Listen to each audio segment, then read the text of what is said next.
we were closing down the trade show and went out in Vegas for the night. And I just drank those in my drink. I just mixed up a drink and dropped those in. And I had the best night that I've ever had in Vegas. It was amazing. I felt great. I had a good time. I consumed 4 drinks over the course of an entire evening where otherwise, 8, 10 hours in Vegas, you would have more alcohol. And I woke up the next morning going to the trade show because we had one more day of the show left, and I felt awesome. And half the other vendors are hungover from partying in Vegas the night before. So that was my nugget of there's something really cool in cannabis beverages, but that was in 2019.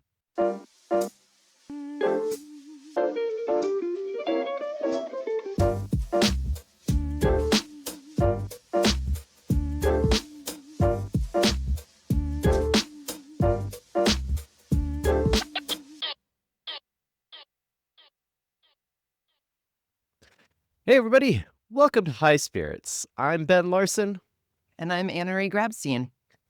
and it's episode 149. We're recording Tuesday, August 18th, 2026, and we've got a great conversation for you today.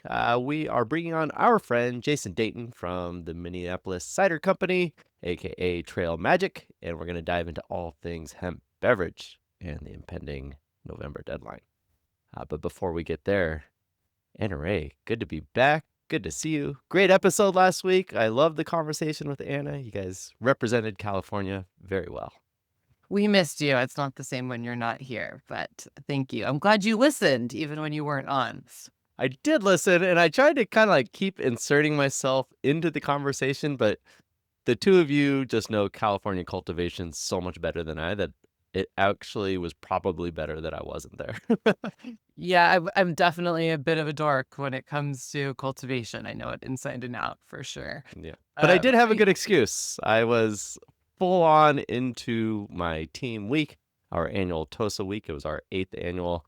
And yeah, it's my favorite week of the year. I love just getting everyone in town and just going headlong into all that. But like also a stark difference than being head deep into baby stuff for the previous 6 weeks. Right? I know. Thank you so much for including me in some of the TOSA Week programming. I got to stop by the Virtuosa office as part of the ops tour that you were giving staff that had joined more recently that hadn't seen the full tour. And so I got to see how all the emulsion is made and just really clean and organized and like a laboratory as to be expected. So it was great to see and meet so many of your team members. I was very grateful to be there as well. Yeah. Um, Yeah. It's funny. yeah, It's like I deliberately refer to all of our manufacturing facilities as labs just to kind of keep that mentality in people's heads. Like I want it like as clean as a lab anytime someone comes in. Yeah, it's just kind of one of those little nuanced approaches. it's funny, there was a moment where I was brought back to my days when I was the COO of a meat company, and I used to take people on tours of the meat plant, and we would always go into the walk-in fridge. And on your ops tour, there was a moment where George on your team walked everyone up and said, "And here is our walk-in fridge," and opened the door, and inside is just lots of bottles of emulsion. And the walk-in refrigerator on my meat plant tours was always the place that I liked to freak people out because it's where all the carcasses would hang. And I thought, well, this walk-in refrigerator is a lot more boring than the meat company's walk-in refrigerator. Until you start quoting some numbers, because I think those walk-in refrigerators can fit, what, I don't know, like 50 of those jugs, and each one of those jugs can probably infuse 200 or 300,000 beverages, depending on the formula. Wow. Yeah, There's so there's a a lot lot of of juice in there. intoxication. That's amazing. That's Yeah. amazing. So sometimes I go in and stand in one of our fridges, and I'm just like, well, who's consuming all of this? Because I remember the very early days, like when we made our first carboy full of emulsion, and I put it into my fridge in my garage because we had a distributed lab at the time, and yeah, I have a picture of it just sitting there, and it was like maybe a quarter full. And to think that we've gone from there to filling up multiple walk-in refrigerators around North America is Yeah, just Yeah, very exciting. pretty cool. Absolutely. Uh, and other than that, I mean, I think that there's a real energy. We're deep into Q3 now, and whether it's for Tosa, who I visited last week, or other cannabis companies that I work with or talk to, everybody's starting to think about 2027, which is a wild thing that we're Are now they? into the third. I'm Yes, just trying to get to absolutely. Q4. Uh, it's this crazy wild moment of like, it's the skip ahead time of year. So I'm feeling it. I'm doing a lot of forward looking and Oh it's man. interesting moment for that. But let's jump into the news update. What do you think? Yeah, yeah, let's go for it. Cool. We've got two stories for us. First one, Georgia regulators are proposing new rules that would let medical cannabis be shipped straight to patients via USPS, FedEx, and UPS using certified mail with signature required from the patient, caregiver, or healthcare staff member.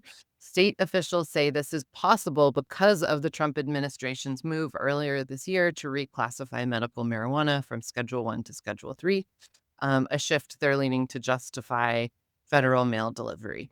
Mm. Georgia's Cannabis Commission will take public comment on the policy September 16th and vote on the rule September 30th.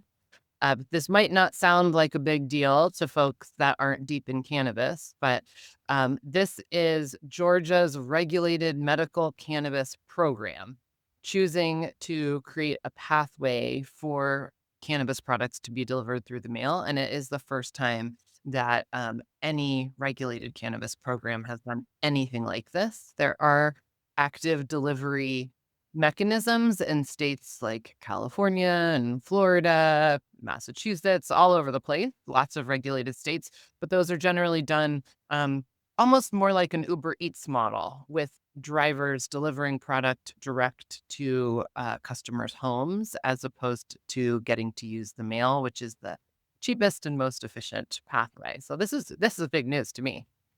Hmm. I Does Schedule 3 actually enable that? Like, can we order other Schedule 3 drugs through the USPS? Not sure. I think. I Okay, think sorry. so.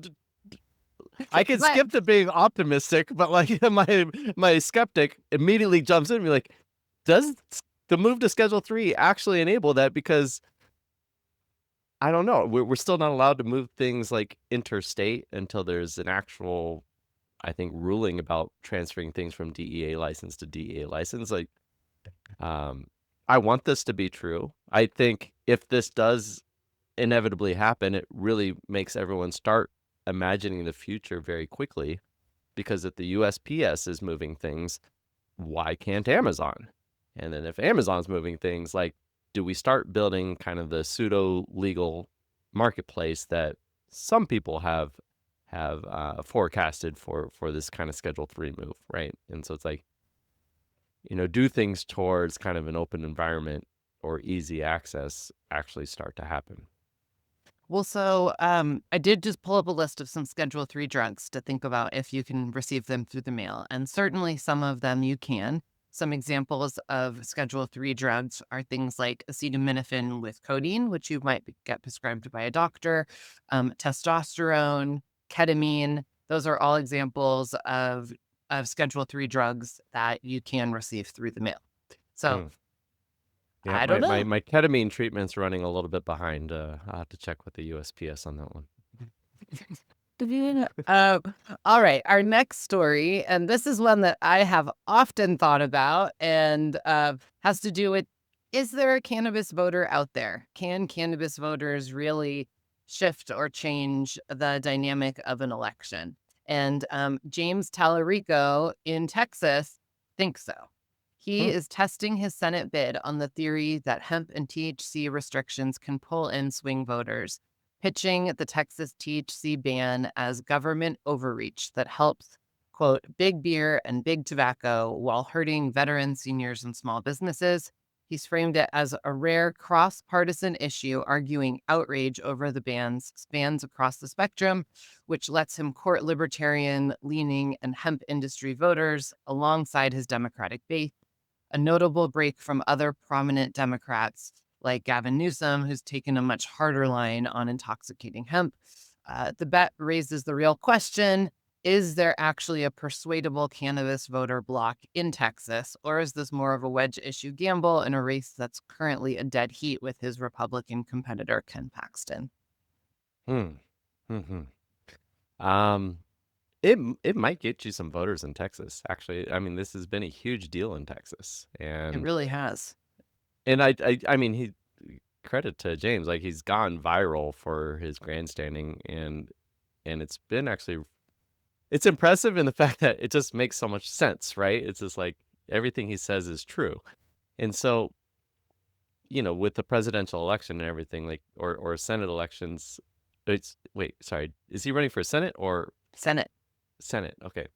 Um, yeah, I think it might work in Texas. Yeah. But more than anything, more than swing voters, like how about the young voter?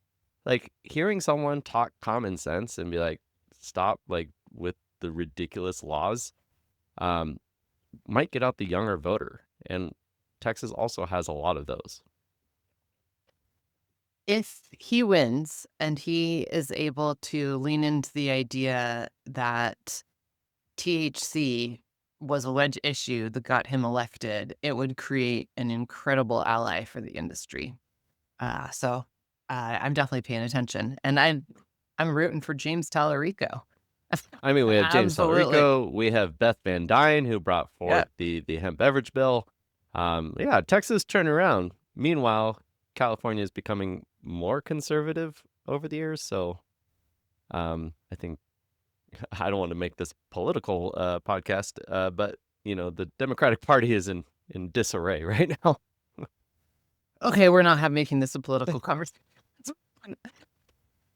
Okay, our guest today is Jason Dayton. He's co-founder of Minneapolis Cider Company and Trail Magic, Minnesota's first hemp-derived THC beverage. What started as a class project at University of Minnesota in 2015 has grown into a two-time Inc. 5000 honoree, one of the fastest growing beverage companies in the country, with growth of 357% 3-year revenue growth on the most recent list, which is huge. Trail Magic launched in 2022 as the first THC beverage to hit shelves in Minnesota, apparently in just 19 days, and has since expanded into over 20 states, winning Best Infused Ready to Drink beverage at the 2024 High Spirits Awards. And Jason's definitely the guy that can tell us exactly what it's like to build a hemp beverage brand inside of an alcohol company in real time while the rules underneath him keep changing. So we're really excited to bring on Jason for the first time. Can't believe he hasn't been on before. Welcome, Jason. Hey guys, welcome. Thank you so much. Yeah. Hey, bud. Excited How's to it be here. going? It's good. Hello from the great state of Minnesota. It is a Or great what looks state. like the Apple Studio fitness It's background, I very think. chic. I, I mean, this is not Anna my, Ray and I, you know, Anna Ray and I very much remember our first time in Minnesota. It was so amazing. Like it was what 2.5 years ago at the CanRec conference. Yeah. And going into the restaurants, the bars, having THC beverages available. It was just this moment where you realize it's like, oh, this is what the future could look like. Right. And yeah, that was just something really special. And man, what a journey we've been on for the last 2.5 years. But Trail Magic playing a really big role in that kind of emergence. Well, it's funny. I mean, it's normal now for everybody in the hemp beverage industry and the cannabis industry to walk into a bar and see a cannabis beverage. But we went to MJ BizCon in fall of 2022, and we went around and told people, "Did you know we sell THC beverages at a bar?" And it blew people's minds, and they did not comprehend how that was even possible. So it's been a ton of fun to see just how fast the industry has come. Our background, like Anna Ray was saying, is in alcohol. We've been in alcohol business for 10 years. We have a national hard cider brand in Crispin Cider. And when this all started in 2022, our business plan especially after those early conversations at MJ BizCon and elsewhere, was okay, this is going to take years and years and years before distributors and retailers outside Minnesota will ever talk to us. So Wow. it's amazing how fast it's happened. Well, so give us the gut check then. So where is Trail Magic today in terms of units, stores, revenue, however you're tracking your growth to explain to the people in states like California and other places that don't have access to these hemp beverages, what does the business look like today? Yeah, I mean, so I always get a bit of a kick when I see folks in the traditional cannabis world talk about unit sales, as in like individual cans being sold. But in the case world, from a beer perspective, which is 24 individual cans, we'll exceed 100,000 cases again this year. The business is healthy. We're in 20 21 states through traditional three-tier, mostly beer wholesalers, a couple of wine and spirits guys. And then we have some direct business in markets where we don't have a wholesaler, but maybe we have a retailer who's carrying the products like a Total Wine, or even, small independent retailers through Airgoods. So our goal has always been to be pretty much wherever THC beverages are being sold through the traditional retail channels. Um, there's been some ebb and some flow over the years. New York for us was a really great market for about 2 months back in 2023. And then when the law changed in New York to 175 milligrams per container serving, we pulled out. Obviously, there's a lot of people still selling product in New York. If you go to New York City in any bodega, you'll still see beverages. Um, Massachusetts was another market. Greater than 1.75. Greater than 1.75, right. Massachusetts was another market that unfortunately was sunsetted. And then, we've kind of, as a larger brand, we've tried to sort of ride the balance of creating different versions of packaging for certain markets where it's worth it, but we're not necessarily going after every single individual change, and, focusing on key markets, which in this year past, what happened in November last year, has been beneficial for us as a brand. We've been able to kind of focus on what's continuing to win and go after the unique opportunities that come up, like Target, for example, in Texas and Florida and Illinois. So I want to just get a picture of like your day, because that's a very diversified business. Like running a THC business in all these different markets is hard. It's especially right now. And this, like there's a lot of policy going on, whether it's at the state level, all the individual states, and the federal level. But you also have your local alcohol business and tap room. And then you have Crispin, which I know about Crispin. I was surprised the first time I heard that. Like that's a well-known cider brand. You can get Like, it in California. You can actually get it in California. One of the offerings. Yeah, like how do you divide your day? Like how do you keep your head on straight with so much happening in so many different directions? Yeah, it's not easy, and it's been something we've had to learn and struggle through. I think any entrepreneur understands the pitfalls of context switching. Layering on a new brand on top of it. Based on the day, pretty much Minneapolis Cider in the Twin Cities, Crispin nationally, Trail Magic nationally. It's been challenging, and I think it's a credit to our team that they are able to adapt and ebb and flow between the brands. A lot of the work is similar, which is nice at least. I mean, we're still, at the end of the day, we're putting 12 ounces of liquid in a can. We're moving that can to a wholesaler, and we're moving that product from the wholesaler to the retailer to the consumer. So the rails are in theory the same. I think the biggest challenge for us has been, especially with the speed of change in cannabis products and cannabis beverages, especially, being on top of those changes. And, we've changed our business a little bit. Like we've gone from purchasing almost all printed cans where it's a 3-month lead time on artwork, huge minimum order quantities, to, on Trail Magic, it's almost all digital print, right? And we're changing those pretty rapidly as we have to. And then for me as an entrepreneur, it's, you're juggling and you're working a lot, but I think for all of us, this is probably the most fun we've had in the last 5 years. Fun, like type 2 fun, maybe. But my wife will sometimes ask, why are you doing this? Like, why are you stressing yourself out? And I'm like, no matter what happens, this has been the most growth that I've ever experienced in my career, and probably, for anybody in this industry who's gone through it, these are the war stories we're going to tell. Hmm. Hopefully, in 5 or 10 years, when we have a stable regulatory system and national distribution, and we're all just sitting back, sipping our cannabis beverages at MJ BizCon at a casino somewhere. Amen. Yes, I agree, and I am excited for that moment. Well, so let's talk about the consumer a little bit. Um, I want to know what you've learned about the consumer in your time, how the consumer might have evolved, and if you believe that the Trail Magic consumer is the same as the Crispin consumer. Is the THC beverage an alcohol alternative? Kind of what have you learned, especially because you get to have this hands-on relationship with consumers through the tap room, which is Mhm. a really exciting and kind of unique perspective that not a lot of companies get to have. Yeah, I mean, for us, there's a lot of overlap.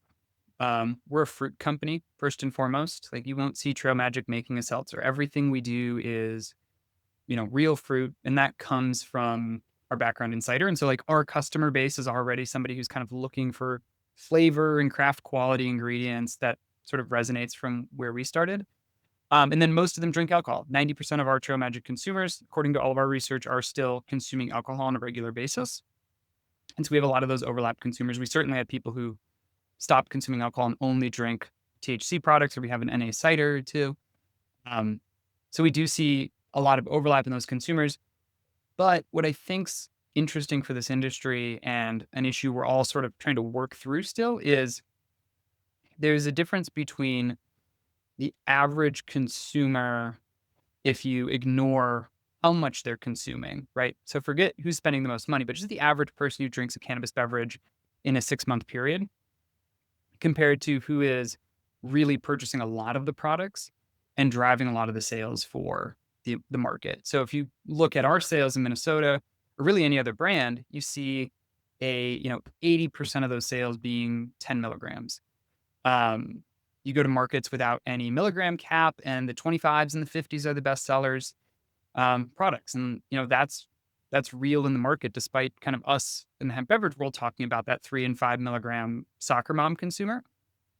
And the example that I use for it in the conversations we have is our 10 milligram consumer has replaced a significantly higher amount of their beverage consumption with THC drinks. They're drinking them maybe a couple at a time. They're drinking them multiple days a week, right? They'll go through a 4-pack or a 12-pack in a week, just like maybe your average beer consumer would, a couple of years ago back in craft beer.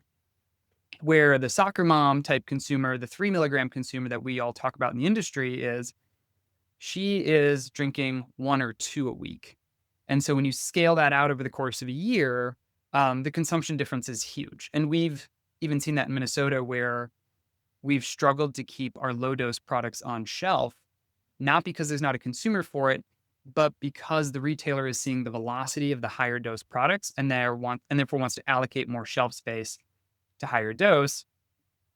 The problem is that becomes a self-fulfilling prophecy when you walk into a store and there's only 10, 25s, or 50s on the shelf, and you're a brand new consumer, there's nothing for you. And so you just say, okay, THC beverage, great. Like, that's not for me at all. I'm going to drink something else. And so that's the shame. And that's kind of thing that we're advocating for all the time. But, we've had it impact our business. We don't sell our 3 milligrams anymore. And that's my favorite drink, but it just didn't. The This literally happens to me at the office. Like, I go into our sample fridge and it's like 10, 10, 10, 10, 10, 10. And I'm like, oh, there's a 3. I Yeah. grab that. And I'm like, Like, God, it's so annoying. our friends at Fable, the 1 milligram. I mean, when we were Oh, it's at Canada Datacon, or this, at the beach party, we were all drinking the 1 milligrams from Fable. Those were great. that's right. Love those drinks. Yeah, yeah. Shout out Ben Kennedy. Mhm. That's a great, Mhm. great product. Yeah. So you brought up growing this business, doing all these crazy things. Your wife asking you like, "Are you having fun?" Like, as someone who people have looked at sideways sometimes for making major life decisions in the middle of, like, raising a family and growing this cannabis business. Um, I do want to go back to the story that you told me when you launched Trail Magic.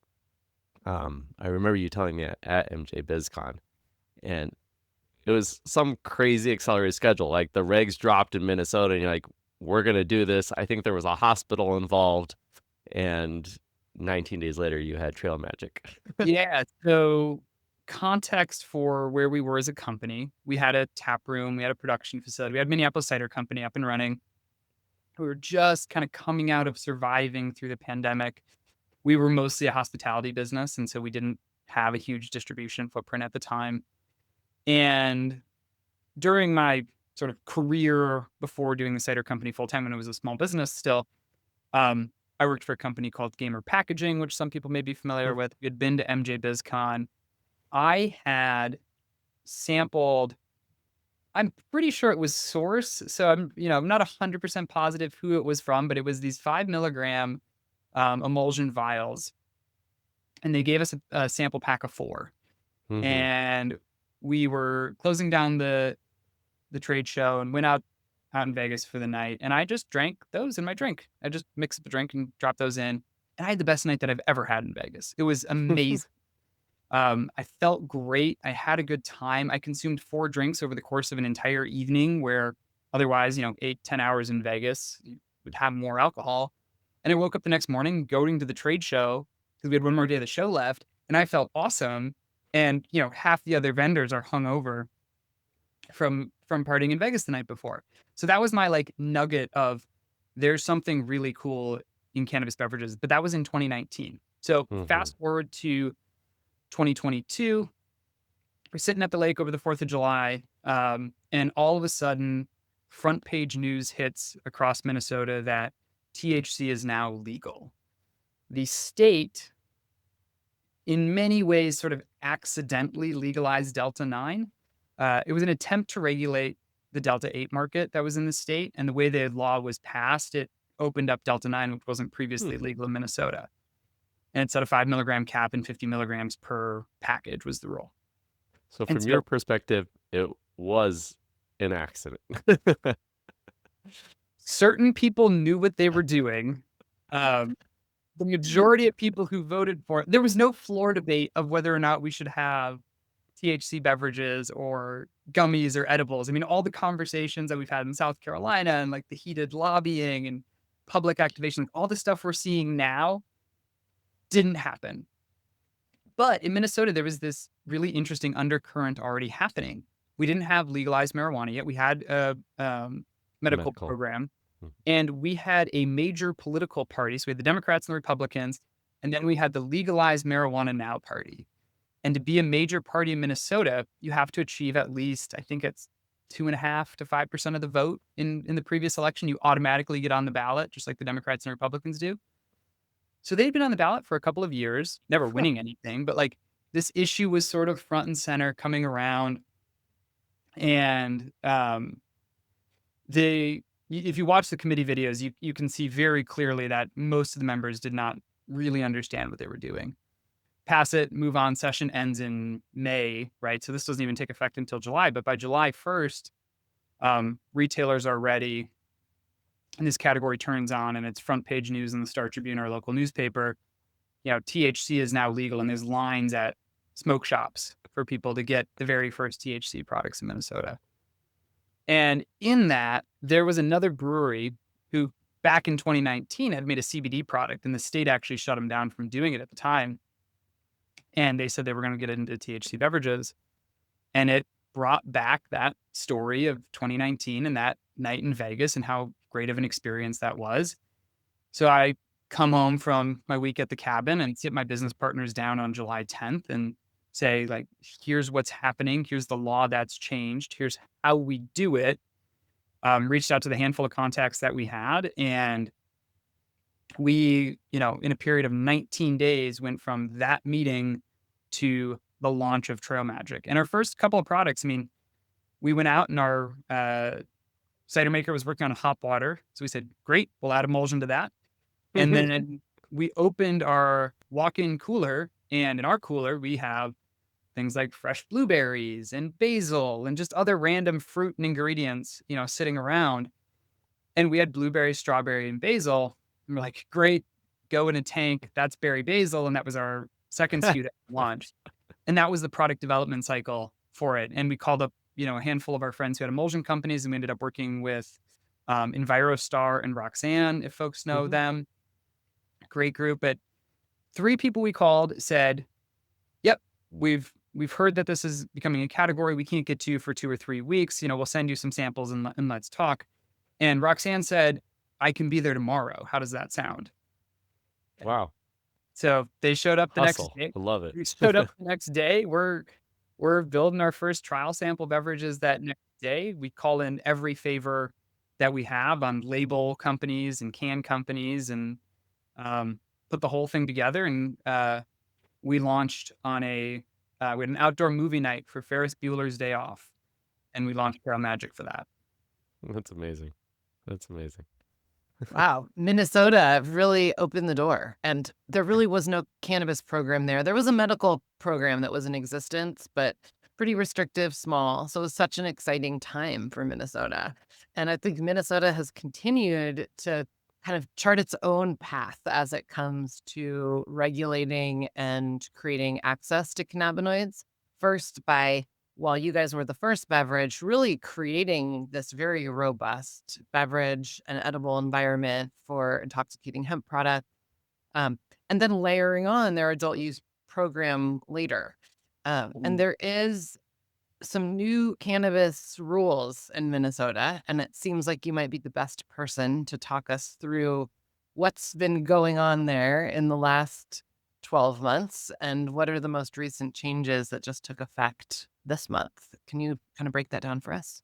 Yeah, I mean, so Minnesota is unique in that we had the hemp category. Like you said, we had the hemp category before we had the rec category. And so when the law was written for rec, they were writing and updating the law for hemp at the same time. And so we created this really unique structure where we have adult rec products, which would look very familiar to anybody in any other adult use market, with dispensaries and flower and high dose products and that same dispensary experience. Go in, show your ID, pay with cash, etc. Product behind the counter. But we also created the lower potency hemp edible license type, which says if you are manufacturing, distributing, or selling a lower potency hemp edible, there's a different set of rules that apply to you, and it opened that market up way beyond what the traditional rec market would be, right? So, for example, there's no cap on the number of licenses. There's not a lottery system involved. It's, do you have a business? Is it passing inspection? Do you meet the rules and requirements of running this operation? Great, apply for your license. Here is your license to operate, kind of the way pretty much any other business outside of cannabis would operate. And that's what's very unique to the Minnesota market is we opened up access, and we did so in a very licensed and controlled manner, including through liquor store channels, grocery stores, and kind of places that would otherwise be familiar with selling adult products. But you mentioned what's happening in Minnesota now. We've, like every state, have a cannabis bill every year, and there's been additional changes. One of the unique changes that happened this year is we opened up the large format model. So obviously a lot of listeners are really familiar with the success of brands like Nowadays and the other brands in the spirits formats. The way Minnesota's beverage rule was written, we have a limit of how many servings you can have per container in a beverage, right? It was 2 5-milligram servings. So you can only have 10 milligrams. Effective August 1st, we opened that up to allow 750 milliliter or greater packages. So you're not limited to the 750. Tell you why for Trail Magic in a second. And then 5 milligrams per serving up to 17 servings, right? So we capped the amount. 85 milligrams per bottle essentially is allowable now. And that market has just launched. It will be interesting to see how the category does here. I think people have launched tinctures that have effectively been spirits in Minnesota before, and they haven't done well. There are several brands on the shelf currently. So it's a new product category that Minnesotans aren't necessarily used to. And we'll see how those dynamics work, if they work the same as every other state that we've seen, or if there's something different about the Minnesota market. So the market essentially is expanding. I know there's been other headwinds that have made things a little bit more challenging. We can dive into that. But does that mean the general sentiment is that this is working, that that the world hasn't burned down and that this is a viable strategy for Minnesota, or I mean, there's always kind of like the other side of the argument, and those voices can be pretty loud sometimes. And so I'm just, from where you sit, is Minnesota happy with the oops that they made, back in 2022? Um, and are we going to see this bifurcated market persist? Yeah, I think, you look at markets like Massachusetts and a repeal Mm. campaign. I mean, that's not something that exists anywhere in Minnesota. There's zero conversation from anyone, even folks who are generally opposed to, mind altering substances of any type. Nobody's looking at trying to undo the Minnesota market. And in fact, we have really strong bipartisan buy-in to do things that we can to protect the Minnesota market Hmm. and look at how can Minnesota as a state craft policy that helps these brands continue to survive and thrive in our market, sort of regardless of what happens federally. And the Office of Cannabis Management has been very engaged in that process. Have state legislatures from both sides of the aisle, and part of it is what makes Minnesota unique and why this market worked so well. It wasn't outside cannabis companies coming in. It wasn't cannabis companies spinning up out of nowhere with venture capital, and launching their products to the market and trying to convince people. It was your neighborhood brewery, right? So if you're a Minneapolis cider customer, if you come and play pickleball and play our pickleball leagues every week, and I'm gonna say, "Hey Ben, we just launched this new product. It's a THC beverage." You're far more likely to trust that product from Minneapolis cider that you've already been visiting than some random brand or going into a different retailer that you haven't been for. So across the board, whether it was the fact it was your local brewery, it was your liquor store, it was your grocery store, it's the places that consumers already were and trusted that let the category take off much faster compared to markets where maybe it started only in gas stations with brands that people have never heard of, and it was merchandise next to like Kratom, and like so it was a very different way that the category was introduced to most Minnesotans in the market, and I think that changed how people accepted it. Hmm.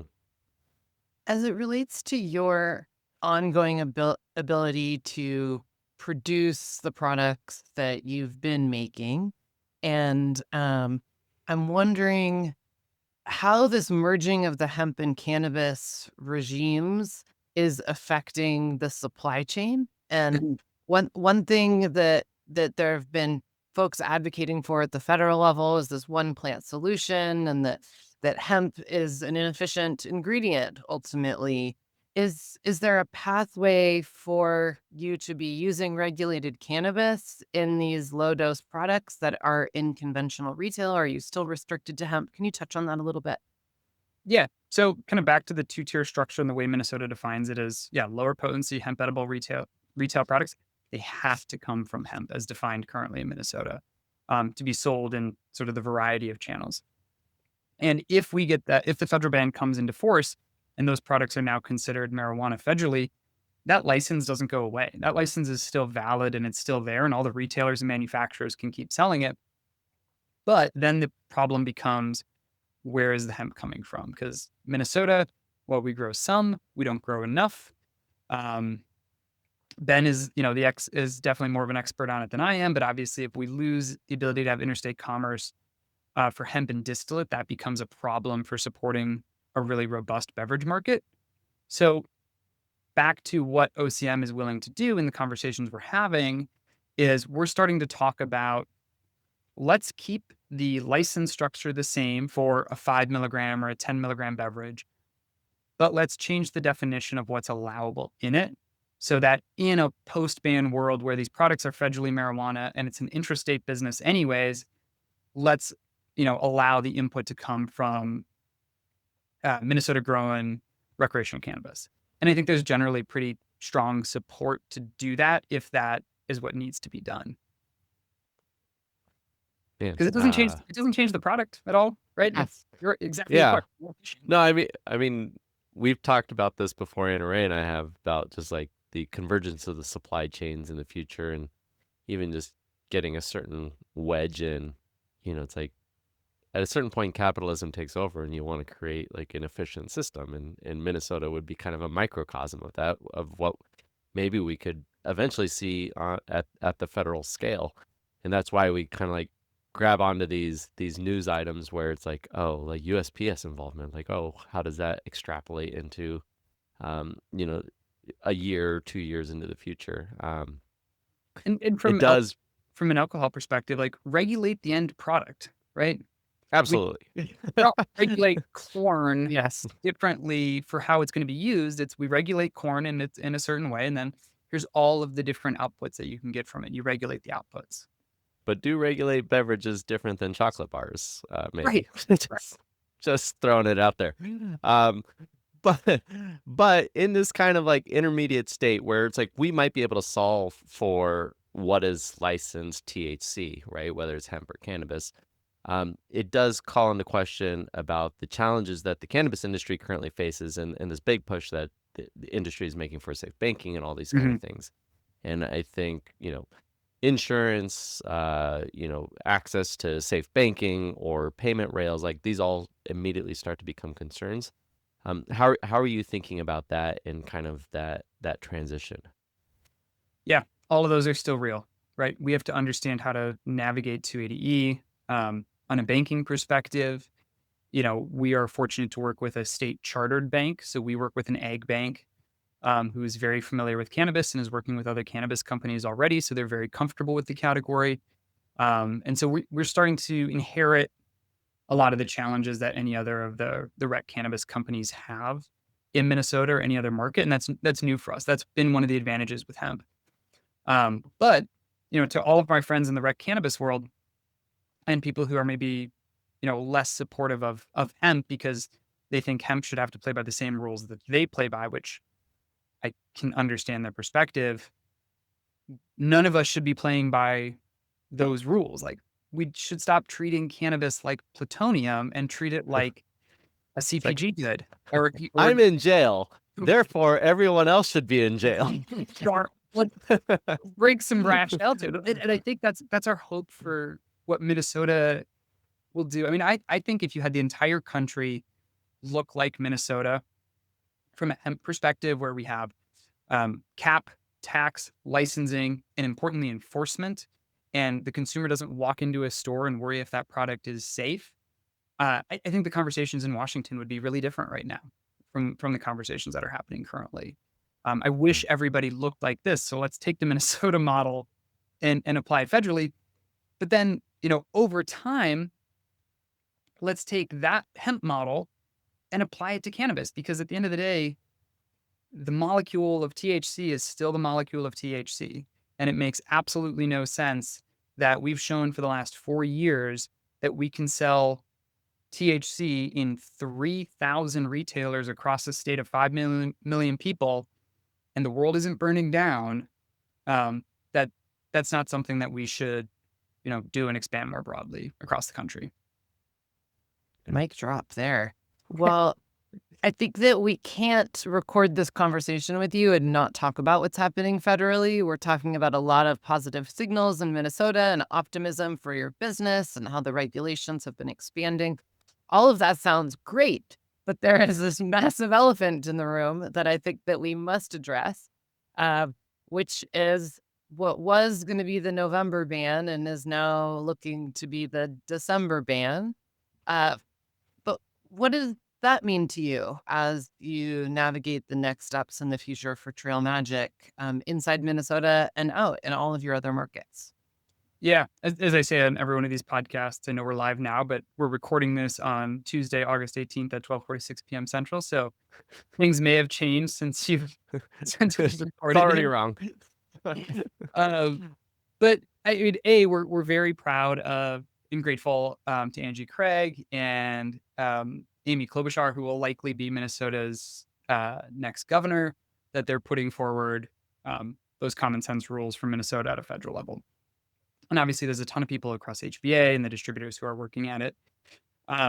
Really, we look at the bills available right now and the regulatory structure, and we're generally pretty positive on it. I think any win is a win. I think that's a really important thing that the entire industry needs to continue to coalesce around, is that if we pass a bill, there will be a bill next year, right? And there will be a next bill. And like that is the pattern we have to start. Is there has to be we have to get Congress in the habit of passing a cannabis omnibus bill every single year that addresses whatever the issues that come up. It's just like we see in state markets. So, wherever we land from a milligram cap or some of the structures, like I'm a little bit less worried about the immediate impact because I think businesses will adjust if we have some type of federal clarity that this product can exist and let's build the businesses from here. As it relates to kind of the two lead horses, if you would, right now for like the Barr Craig or the Van Dyne bill, we work inside the 3-tier system from alcohol. I think for a 21 plus intoxicating product, it's a good system. It's not great. There's plenty of issues with it. Anybody in craft beverage will tell you that, but it exists. So rather than kind of rebuilding the entire system from the ground up, which in rec markets in cannabis is what got us metric and seed to sale and the dispensary model and kind of all the challenges that industry has. Like alcohol is actually pretty efficient. Let's leverage that, and then states get to do their own flavor of it. But it really creates this federal overarching structure for labeling and packaging, which is what a CPG company ultimately needs to be successful. And the example I love to use, especially when I get in debates about milligram potency and product type, is if you go back to pre-prohibition or pre-21st Amendment America, alcohol is banned across the country. 18 months before the 21st Amendment, we got 3-2 beer and wine. Now, Minnesota, we are the last 3-2 beer and wine state in the country. Fun fact. But that was the starting point, and then we built from there into the industry we have today. And so what is the win that we can get across the finish line? That is what we should try to find to support. Yeah, we're totally aligned there. Baked into the knowing how to operate within the 3-tier system. What you're also saying is kind of direct to consumer goes away, and at least that's what I think you're saying, and that's what's probably baked into the Van Dyne bill. That has obviously in the future, like we can map that, but that has a real impact to businesses today. And I'm curious as to how impactful from your perspective is that to the brands operating in the hemp space today? Because people speak very fervently about trying to protect it, and it's kind of like this it's like, to your point, we need to get something across the finish line, and there's a lot of friction there, but I don't want to discount the impact that has to people's businesses. Totally. I think it's different if you're a gummy or an edible brand or you're a beverage brand. First of all, if you're a gummy or edible, direct to consumer is an incredible business. It's lightweight, it's easy to ship. Beverages they're heavy, they're bulky, they're really expensive to ship to begin with. And, so it's a helpful model, but it's not a great way to build a long-term business. It's good for getting kind of that consumer trial, early exposure, distribution and sales in places that you don't have. For us, subscription business has been healthy, and it's been an important cash flow for a small business. We've got a couple people who work on that. We've got, subscribers getting it every month. But you look at alcohol as an example, it exists in wine. It doesn't really exist in beer and spirits. It is something that I think the category needs to be okay giving up for now, to get more allies on board, right? And building that unified coalition. It's going to hurt small brands more than it hurts big brands. And that's tough. I think direct to consumer in the THC beverage industry is the tap room for equivalent, right? When you think about craft beer. In craft beer, if you take away the tap rooms, it's really hard for those small businesses to get started, right? Because it's hard to get distribution in Target and Walmart and Kroger and all those places. So it's not an easy thing to give up. But of all of the considerations, I think it's one the industry needs to take most seriously, to make sure that we have the support. And I don't want to be doom and gloom, but I think it's important to tell the stories of what people are faced with if the Mhm. ban does go into effect and these bills that you have just mentioned don't move. That on December 12th, I'm curious from your perspective of what happens to Trail Magic on that first day in this new regime, without change from what we're talking about today, to your footprint, to your team. Uh, what are you looking at here if it doesn't go as planned? So, Trail Magic as a percentage of our overall business is about 60%. So incredibly meaningful for us. It won't it won't kill us if THC went away, but it would shrink our team and it would make the business a lot more challenging to run for us. Um, if that ban goes into effect, I mean, the biggest impact is we sell about 60% of our product outside the state of Minnesota, to other wholesalers. We're largest in Minnesota. It's our biggest market for sure. But a huge amount of our product goes to over 70 wholesalers across the country, and all of that goes away. And frankly, a lot of that's gone away already. Um, you know, all of us in the industry in the beverage world know distributors have started cutting back orders. Retailers have started cutting back orders. I mean, folks are getting out of this ahead of time so that they're not sitting on a ton of inventory they have to throw away. So we're already starting to see some of those impacts, especially in the long tail markets. And Mm. that's why you're seeing brands unfortunately lose salespeople, reduce their team size, or certain brands just pause production altogether until there's some clarity.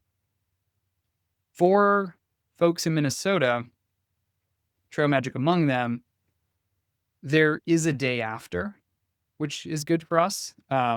It's not lights out on the day of the ban, but it is okay. Now you're selling a Schedule One product and a marijuana product. Your license is still valid.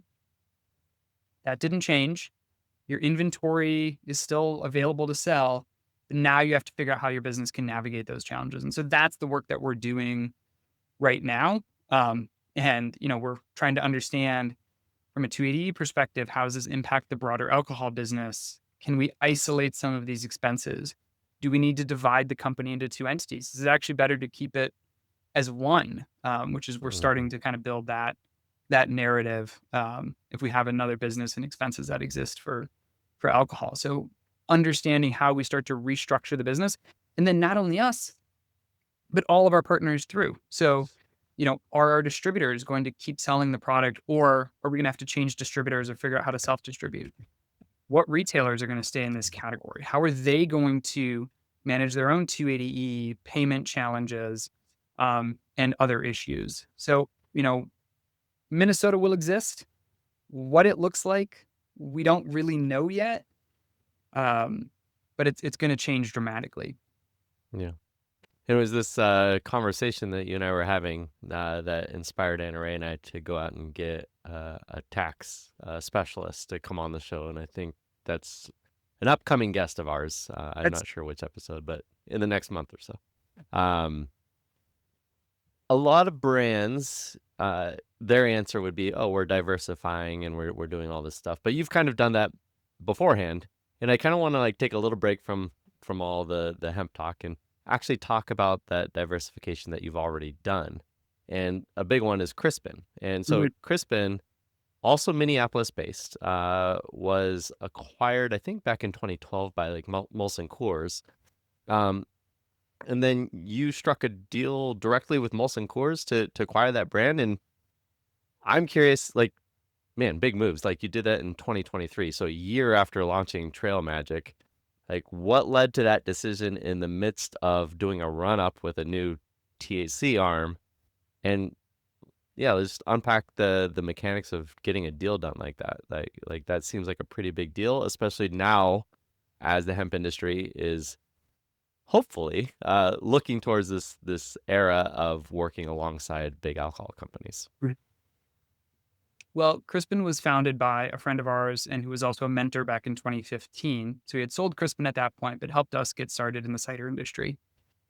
And Rob and my partner Rob, who runs all of our production, and I, we actually went down to Texas to look at some new equipment to support all the Trail Magic expansion that we were doing. we're sitting in a bar in Texas, and we know we're going to sell THC in Texas one day. None of the distributors would talk to us in 2022 and 2023. Hmm. We asked, and the response we got was, we have a federal permit, and there is no way we will ever sell cannabis in this business. I cannot tell you how many of those conversations I had I remember between those. about Yeah. September 2022 and June of 2023. And the idea was essentially, we're not going to take a local Minneapolis cider brand and be able to scale it nationally. It's really hard to do in craft alcohol to scale beyond your home region, especially if your brand is named after, your local main city. So the thought was, how can we build a national distribution network and relationships ahead of when these distributors are going to get ahead of what Trail Magic will do and ahead of when distributors will get comfortable with THC. And so our answer was, can we get Crispin from Molson Coors, which at that point had been shut down for about 3 years. They Mm. sunset it in 2020 and got out of the cider business. Cider's a wine, not a beer, different licensing, different taxes. They just got out of the category. And if we could build up a distribution network on the backs of Crispin, we knew that was going to be our foot in the door to then start launching Trail Magic with those same wholesalers once they were ready to get on board with THC as a product category. So you'd be surprised, but really we knew one or two people who knew the CEO of Molson Coors at the time, and simply said, can you send an email asking if they'd like to talk about Crispin cider? Hmm. And that was one conversation that led to another over the course of 6 months, and we were able to negotiate a licensing agreement with them. We don't own the Crispin brand. We didn't purchase it ourselves. Again, small startup still. Sure. But that's allowed us to build a network we're in 13 states with Crispin, including California, which would be great if we could sell Trail Magic in California. We're trying. It's going to be a while. So that was the strategy, was, use this to rebuild the network, and then launch Trail Magic into that network. As again, we thought it was going to take 5 or 10 years before people were going to get on board for selling THC. And very, very quickly in the second half of 23 and early in 2024, the hemp beverage category just started to grow and explode, and distributors started calling us about Trail Magic. And so that took over the majority of our focus. We still have Crispin in those 13 markets. And one of the conversations we're having is, if Trail Magic goes down, and that is a smaller portion of our business, how do we grow our cider business? How do we grow Crispin? We also launched a vodka RTD version of a couple of our Trail Magic SKUs with no THC in them, to build that brand equity and keep that brand equity going. And so we're having those conversations now with a network of 70 wholesalers to say, how can we keep our brands on shelf, but then also how can we help you continue to fill your trucks, make your margin, keep your team employed, and give your retailers, products that they need to sell? Because if you're walking to your average kind of store that's successful with THC beverages, it's 20 feet, 25 feet of shelf space that they got to figure something to do with. Totally. Well, Jason, it is time for our last call. So this is your opportunity to leave our guests, our audience, with a final message, advice, call to action. What do you got? What's your last call? Yeah, I mean, it continues to be, don't lose faith and continue to be engaged. The stories matter. If you're a small business, the stories matter to your local representatives. It's important for us to not only send the form letters, which are great, but show up in person and tell your personal story. The conversations we're having in Minnesota with our legislators, and I think with a lot of legislators around the country, is there's a brewery in your district that revitalized your downtown, that you've held your campaign rallies at, that you've done birthday parties with.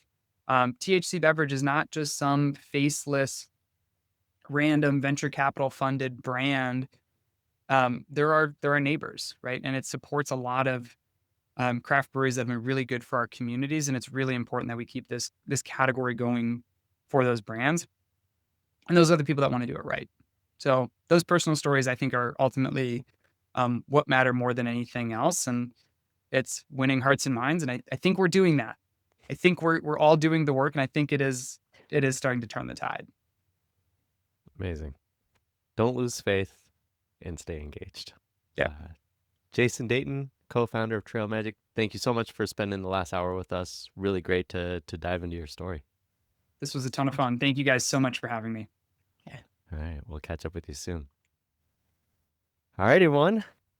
What do you think? Go get yourself Trail Magic in Minneapolis, not California.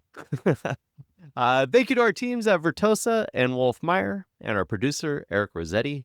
If you've enjoyed this episode, please share, like, review, do all the things wherever you listen to your podcasts. Thank you for listening. And as always, folks, stay curious, stay informed, and most importantly, keep your spirits high. Until next time, that's the show.